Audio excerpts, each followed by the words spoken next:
Hello, শুভ সন্ধ্যা সকলকে।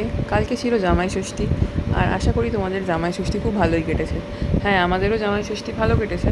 তো জামাই ষষ্ঠী তো দুপুরবেলা হয়ে গেছিলো, তারপরে আমরা ভাবলাম বিকেলবেলা আমরা কী করব, তাই জন্য মুভি দেখতে যাওয়ার প্ল্যান করলাম। তো এই যে আমরা বেরিয়েই পড়েছি, দেখতে পাচ্ছ।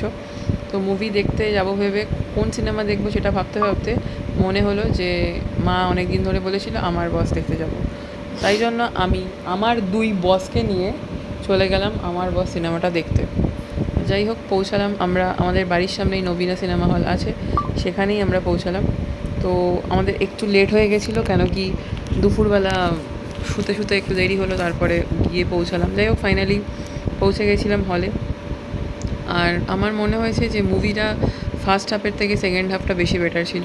তো এই যে আমরা কয়েকটা ছবি তুলেছিলাম, সেটাই তোমার সাথে শেয়ার করছি, যেহেতু হলের ভিতর তো বেশি ভিডিও করা সম্ভব নয়। মুভিটা তোমরা হয়তো অনেকেই দেখেছো, আর আমিও কালকে দেখলাম। এর আগে অনেকের রিভিউ পেয়েছি। তো আমি আমার রিভিউটা দিই যে মুভিটা একটু হ্যাপাজার্ড লেগেছে আমার, আরও বেশি ক্লিয়ার হতে পারতো ব্যাপারটা।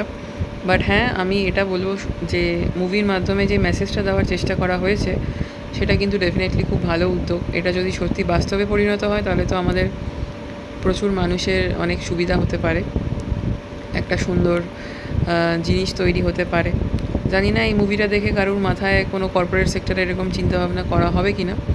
জানি জিনিসটা একটু বাস্তবে পরিণত করা একটু কঠিন ব্যাপার, তাও।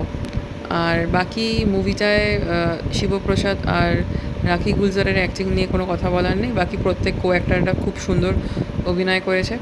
তোমরা চাইলে তোমরা একদিন ফ্যামিলিকে নিয়ে দেখতেই পারো, বেশ ভালো লাগবে আশা করি। তো এইভাবেই আমাদের জামাই ষষ্ঠীর বিকেলটা কাটলো। তোমাদের কেমন করে কাটলো জানি।